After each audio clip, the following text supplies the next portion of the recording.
world's against me, right? But you don't get depressed, right? So again, you've got this idea that a pattern of thought, a habitual pattern of thought, is going to have consequences for your mental state. Yeah.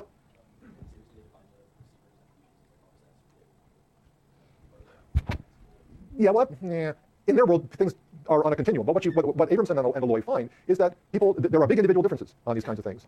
And there are certain people out there who, whenever they try to explain an event, tend to make internal, stable, global attributions about that event. And there are other people who don't do that. And then when they follow them up, it turns out that the people who have this depressogenic attributional style tend to be at risk for depression. So what you try to do in these kinds of things, of course, everything really varies on a continuum, but you just establish cut points. Okay, so somebody who gets classified as having depressogenic attributional style would make internal attributions more often than external attributions, stable attributions more often than variable attributions, global more often than specific. Yeah, there would be some variance there, but the tendency would be to behave like that. That's the general idea. Yeah. On the other hand, if you have internal, stable, global attributional style for causal events, then you confidently. Yeah. That's right. That's exactly what it would do. And of course, the trick is then you're not going to study for the next test, right?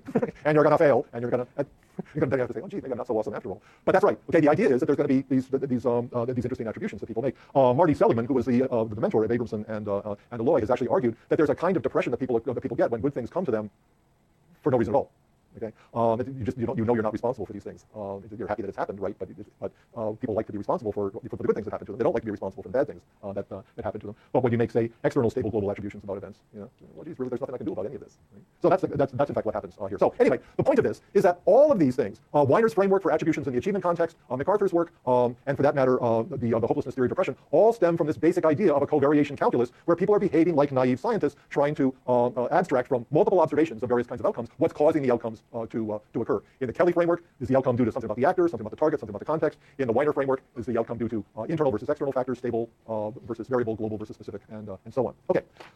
Now, that's not all there is to causal attribution. There's a lot more to it than that, even in this traditional framework. And Kelly argued that in addition to the covariation calculus, in addition to the basic calculation of causal attributions given consensus, consistency, and distinctiveness information, that there are other kinds of principles of causal attribution that came into play. And let's just go through these very quickly now. The first is you don't explain everything that happens in life. Okay, the events that we want to explain are the ones that are surprising, that violate our expectations. Okay, we also want to explain events that have serious consequences. Okay, so we don't go around every time I see a leaf flutter off the tree, I don't stop dead in my tracks. And, oh, I wonder why that happened. But if my cat ignores me in the morning or my wife yells at me or something like that, well, that's not surprising. But bad example.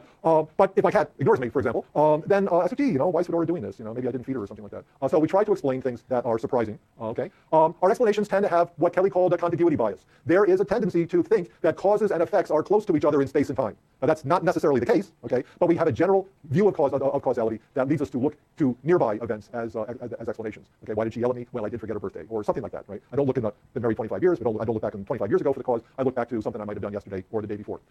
Representativeness bias. We have a general tendency to expect causes to resemble their effects. There ought to be some kind of similarity between causes and effects. If I say, gee, why did my wife yell at me yesterday? It's probably not because I didn't feed the cat or something like that, right? It's got to be something about her relationship with me. So there's a general tendency to do that. There's a discounting principle that goes into operation, which is that when behavior corresponds to what situational demands would expect, then we tend to discount personal causation. Okay, if a student at Berkeley gets A's on exams, we say, well, all Berkeley students get A's on exams. It's not so special. It's nothing special about him. So we discount any contribution that he or she as a person might make to that outcome. By the same token, there's an augmenting principle in play. Whereas when people engage in behavior that is contrary to situational demands or is just not expected in terms of situational demands, we tend to augment the role of personal causation. And then finally, there's a motivational bias in causal attribution, which is that we tend to assume that people do things in order to maintain self-esteem and also to behave in an appropriate way. So these are add-ons to the covariation calculus. It's not just a matter of plugging in information, but the covariation calculus comes first, and these other things come into play later on. Okay. Whether it's the covariation calculus or the Weiner framework or the Abramson and Alloy framework, so far we've been talking about people abstracting from multiple instances the information that they need to determine why some event happened. If I say, why did John laugh at the comedian? What you need to know is, how has John behaved towards this comedian in the past? So you got to have multiple instances of John's behavior. You got to know how John's behaved towards other comedians, and you got to know how other people have behaved towards that same comedian. You got to have a lot of information. We don't always have a lot of information. Sometimes we just have a single observation. And just because there's a single observation out there, we don't stop the causal attribution process. You observe something happening. You don't say, oh, gee, why did that traffic accident occur? Well, I'm going to wait and see how many other times that person's involved in a traffic accident, and how many other traffic accidents occur in that corner, and how many other people have traffic accidents. You don't do that. You say, well, he turned against the light, or he was driving too fast, or whatever. So we do explain single events, okay? But we can't apply the covariation calculus to the explanation of these single events for the simple reason that the covariation calculus requires multiple observations. So what do we do? Well, Kelly argued that under these circumstances, we rely on what he called causal schemata. that is abstract ideas about causality, to try to make a best guess about what it is that's causing what. And Kelly went through and talked about a number of these causal schemata that I just want to describe for you. There are basically 4 of these we talked about: multiple sufficient causes, multiple necessary causes, compensatory causes, and graded effects. Now, for all these examples, let's just assume an academic context for a second and talk about something like test scores or course grade or GPA or something like that, and you'll see how this works out. In each case, the causal attribution depends not on the pattern of information available to you, because there is no pattern of information available to you. Rather, your causal attribution is going to depend on a kind of naive or implicit theory about a particular domain. Okay, so for example, in the causal schema called multiple sufficient causes, the abstract framework is that there are lots of possible causes, none of which is necessary for the outcome to occur, but any of which might be sufficient for outcome to occur. So, for example, think about college admissions, and think about the good old days back before you had to write all those essays and send in your YouTube video to Tufts and all those things that they require you to do now. Used to be a time when college admissions was basically based on your GPA and your SAT. Okay, if they were high enough, you had a good chance of getting in. If they weren't very high, you had a very poor chance of getting in. But the way that college admissions framework worked is that if you had a really high GPA, they didn't pay so much attention to your SAT scores.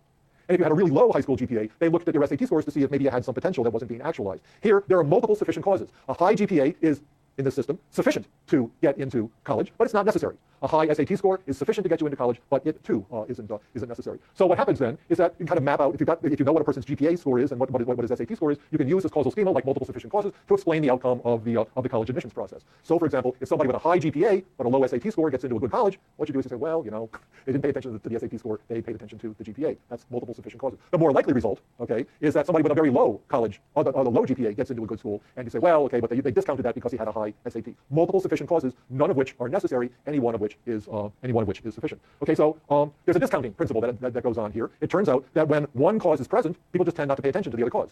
Okay, if somebody gets into Harvard and they had high GPA, nobody says, well, what was his SAT score? They just attribute the admission to the high GPA. Okay, but here there can be augmenting. Okay, when one cause facilitates the outcome and the other one inhibits. Suppose we have a person who's got a low GPA. That would inhibit college admission, but high SAT scores, that would facilitate college admission. If we know he got in, okay, then we can augment the one cause, okay? And the same thing goes for these other possibilities. Now, just to make a contrast here, suppose that you had a view that there were multiple causes, all of which were necessary for a particular outcome. Back here, multiple sufficient causes, there are multiple possible causes, any one of which is sufficient for the outcome. Here, you've got multiple necessary causes, none of which are sufficient on their own, all of which are necessary. This is basically what Bernard Weiner had in mind in his kind of naive model of achievement, where achievement is kind of a combination of ability plus effort. You can be the smartest person in the world, but if you don't use your brains, you're not going to achieve. Okay, so you've got to have both of these things necessary. Okay, so now, if the outcome is present, if the person passes or gets in, and you believe that these multiple causes are all necessary, then you can infer the presence of both causes. Oh, if he got in, he must have had a high GPA and a high SATs. If the outcome is absent, but one cause is present, then you can infer the absence of the other cause. You can see here how your view, your theory of what causes what, allows you to make inferences about what causes were operative and what causes were not operative. Here's another example, compensatory causes, also one that's very familiar in the achievement domain. Here you've got multiple causal factors, but instead of just being present or absent, they vary in strength. So if the outcome is present and one cause is weak, then you will infer that the other cause was strong. You see this when people, especially in education, talk about overachievers versus underachievers. Underachiever is a person who should do well in school but doesn't. Okay, has the ability but doesn't necessarily have the effort. Overachievers are people who don't have much ability but get by through sheer effort, sheer force of will. So you've got somebody who's not too smart who does well in school. Okay, you know the ability cause is weak. You infer that the effort cause is strong. Again, this only works if you've got some theory about what causes what in a particular domain. And it all depends on the domain. You'll have a different kind. You may have a different theory. It's not the case that there are people out there who have, say, a multiple sufficient cause schema for everything that they see. But you might have a theory of a domain that involves multiple sufficient causes and a theory of another domain that involves compensatory causes and so on. One more, okay? All right, graded effects. Here again, you've got multiple causes that vary in strength, but we no longer have a dichotomous cause, a dichotomous effect. We don't have getting into college versus not, passing the course or not. Now we're looking at something that varies along a continuum, like course grade. So again, if the outcome can vary in strength, okay, and the causes can vary in strength, then again we can make inferences about what caused what, knowing where some of these, knowing where the causes lie. If a person gets very high grades, okay, and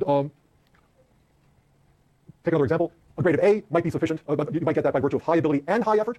A grade of B you might get by virtue of low ability and high effort. You might get the same grade by virtue of low effort and high ability, and so on. So again, depending on the nature of the effects, whether they're dichotomous, present or absent, or graded, the nature of the causes, whether they're dichotomous, present or absent, or graded, you can make inferences, even from single observations, about what caused what. Okay. Last thing I just want to say here is that the big difference between the covariation calculus of causal attribution and this idea of causal schemata is that the covariation calculus is abstract.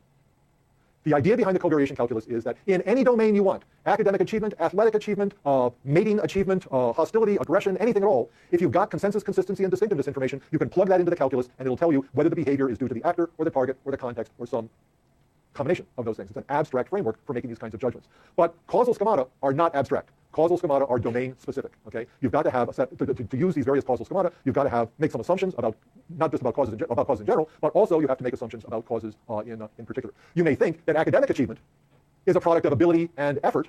Okay, and use one of those causal schemata to explain academic achievement. But if you think that achievement is a piano player or as a tennis player or a golfer or something like that, really you've either got the ability or you don't have the ability. That's a different theory in a different domain, and that's going to dictate what kind of causal explanations you have. So again, causal schema is very abstract. The covariation calculus is very abstract. Causal schemata are not abstract at all. They're very, very, very concrete, domain specific. Okay, next time we're going to talk about the role that language plays in causal attribution. Thank you very much. Have a good weekend. Try to stay dry.